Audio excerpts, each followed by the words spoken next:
6/7/2026 ಸುಳ್ಯದ ಜಾನಕಿ ವೆಂಕಟರಮಣ ಹಾಲ್ನಲ್ಲಿ ದಕ್ಷಿಣ ಕನ್ನಡ ಜಿಲ್ಲೆಯ ಉಸ್ತುವಾರಿ ಸಚಿವರು ಹಾಗೂ ಆರೋಗ್ಯ ಸಚಿವರಾದ ಯುಟಿ ಖಾದರ್ ಅವರಿಗೆ ಸಾರ್ವಜನಿಕ ಅಭಿನಂದನಾ ಕಾರ್ಯಕ್ರಮ ನಡೆಯಿತು. ಅಭಿನಂದನಾ ಕಾರ್ಯಕ್ರಮದ ಕೆಲವು ಕ್ಷಣಗಳು. ವಿಡಿಯೋವನ್ನು ಶೇರ್ ಮಾಡಿ, ಲೈಕ್ ಮಾಡಿ, ನಮ್ಮ ಚಾನಲನ್ನು ಸಬ್ಸ್ಕ್ರೈಬ್ ಮಾಡಿ.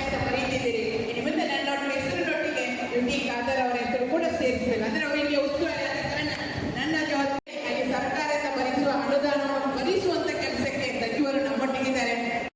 ಇತಿಶ್ರೀ ಇಡುವಂತ ಒಂದು ಕಾರ್ಯಕ್ರಮ ಸುಳ್ಯ ವಿಧಾನಸಭಾ ಕ್ಷೇತ್ರದ ಮುಖಾಂತರ ನಿಮ್ಮ ಮುಖಾಂತರ ಆಗ್ಬೇಕು ಅಂತ ನಾನು ನಿಮ್ಮಲ್ಲಿ ವಿನಂತಿ ಮಾಡ್ತೇನೆ. ಅಂದ್ರೆ 5 ಸೆನ್ಸ್ 3 ಸೆನ್ಸಲ್ಲಿ ಮನೆ ಕಟ್ಟಿದವರಿಗೆ ನಿಯಮದಲ್ಲಿ ಅಧಿಕಾರಿಗಳು ಬರ್ತಾರೆ, ಅವರ ತಪ್ಪಲ್ಲ. ಅವರಿಗೆ ಒಂದು ಕಾನೂನಿನಲ್ಲಿ ಅವರನ್ನು ಎಬ್ಬಿಸುವಂಥದ್ದು ಅವರು ವಿನಂತಿ ಮಾಡಿಕೊಳ್ಳೋದು.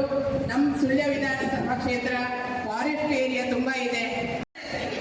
ಇಷ್ಟೇ ನಾವು ಕೊಡಬೇಕು ಅಂತ ಯಾರ್ಯಾರಿಗೆ ಈಗ ಕೋವಿಡ್ ಇದೆ ಅವರು ತೀರಿ ಹೋಗಿದ್ರೆ ಅವರ ಮಕ್ಕಳಿಗೆ ಅವರ ಸಂಬಂಧಿಕರಿಗೆ ಕೊಡುವ ವ್ಯವಸ್ಥೆಯನ್ನು ಮಾಡಿಕೊಡ್ಬೇಕು ಅಂತ ನಿಮ್ಮಲ್ಲಿ ವಿನಂತಿಯನ್ನು ಮಾಡಿಕೊಳ್ತಿದ್ದೇನೆ.